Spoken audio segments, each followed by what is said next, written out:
Another video this morning, something God's put on my mind before. I don't think I've ever done a video on it, but He's doing it again, and it's about when He speaks in regards to if somebody slaps you on the cheek, turn the other cheek. Or if they ask you to walk with them for a mile, you walk too. Or if they ask for the cloak off your back, you give them your tunic as well. And many people twist these verses to mean that we should be pushovers, that if somebody tells us to do something, we just do it, and that's it.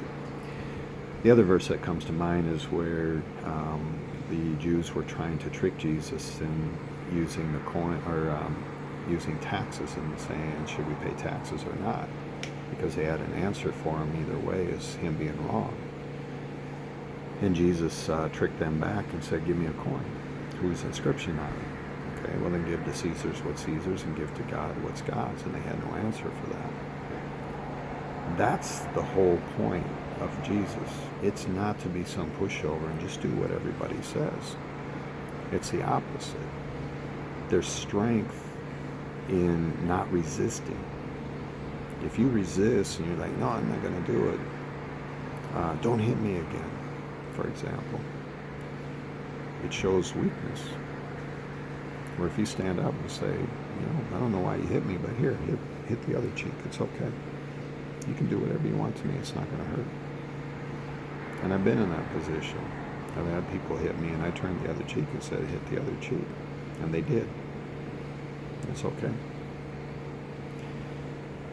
There's strength in it to be able to stand up and take a beating like Jesus did before he went to the cross, and then even dying on the cross the way he did without complaining and without saying, why? I mean, I didn't do nothing wrong. You guys, you're killing an innocent man. He just went to his death. He knew he came for that purpose. There'll be many things that happen in your life where we just want to stand up and we want to fight. Even with what's going on with this pandemic, there's part of me that just wants to fight, go out and say, no, we're going to start a revolution here and get rid of these people, because it would be easy to do. You're talking about, less than 1% of the people controlling the other 99, or trying to. And most of them just follow along blindly.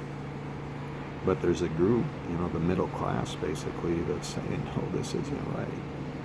And some of them are fighting, and even some of the poor people, especially blacks right now with the Black Lives Matters movement. But the real point is, as a true follower of Jesus, you don't give in. You don't take the mark of the beast because, Jesus said, give to Caesar's what's Caesar's, and they're asking me to take the mark of the beast, so I better comply. Because if you comply, you're screwed. You're not going to heaven. You can't take the easy way out. The way with Jesus is very tough, because the real ruler of this world don't want you going that way. So he makes everything easy, or look easy. But you pay the price, and he knows it. He makes a sin look tempting and simple and good. But then you go down that road and you find the dysfunction in your life. And you realize that, you don't realize. You just think, poor me in most cases. Why me? The why you is because you chose the easy way out. Why are you fat and unhealthy? Because you chose the easy way out. It's easier to go eat ice cream than it is to go to the gym and work out. It's easier to open up a can of something to cook or go out to eat than it is to cook a good, nutritional, home-cooked meal that's cooked right with the right ingredients. It's the easy way. And it creates problems in your life, but you keep choosing it, and you pay the price, both now, and as I said in some other videos recently, you'll pay it in the future, because when you die, God's going to say, I don't know you. If I knew you, if you knew me, you wouldn't have done it like that, because I would have told you. You do it like this, and you'll have the results that you're looking for. Everybody wants good results in their life. Nobody's going to sit there and say, I want to suffer. I want to have health issues, and I want to be fat and ugly, and I want to be poor. Nobody says those things. Yet those are the things in their life that they do that makes them like that. And they don't get it. They think, oh, poor me, I'm just not as successful as this other person. Oh, I was born with big bones and I'm fat because of it. No, you're fat because you choose to be fat. You choose to eat the wrong things. You're poor because you choose the wrong things. You choose to sit around and watch movies and video games and talk on Facebook all day and do things like that instead of learning things that make you with more wisdom to do things right. It's choices. And back to the strength part with Jesus. It's the same thing. It's a choice. When somebody comes along and they want to take power from you and demonize you or demoralize you, you have to stand up in truth and in strength. And that's what Jesus did. He stood up in the truth. These Jews were always trying to trick him and find something against him. And in trying to do so, Jesus always had a strong answer that they couldn't come up with anything to accuse him with, and they had to walk away. Even with the prostitute, Jesus like, okay, he who has no sin, throw the first stone. They all walked away sad because they couldn't come at him and say, well, you said this and this is what the law says. Nobody had an answer for him. If you truly have the Spirit of God, that's what happens. I give answers to people and nobody has an answer back to me so often that there's just silence on the other end. And it's not because I want to be that way necessarily. It's because the truth does that to you. When you can't come back and you have an answer against it, you just are quiet. If the other person's still arguing against the truth, then there's some real problems. And I've seen that happen too. And you don't want nothing to do with that person because they're just going to create more and more problems for no reason at all. And this is where Paul would write to the different churches and say, get this person out of the church because they're causing problems. They have their truth and they're vocal and saying their truth, which is lies, and it's creating confusion and dysfunction and problems in your church. Get rid of them. People like that you have to get out of your life. It all comes back to the same thing, which is seek first the kingdom of God and its righteousness, which means you're following Jesus and seeking his truth.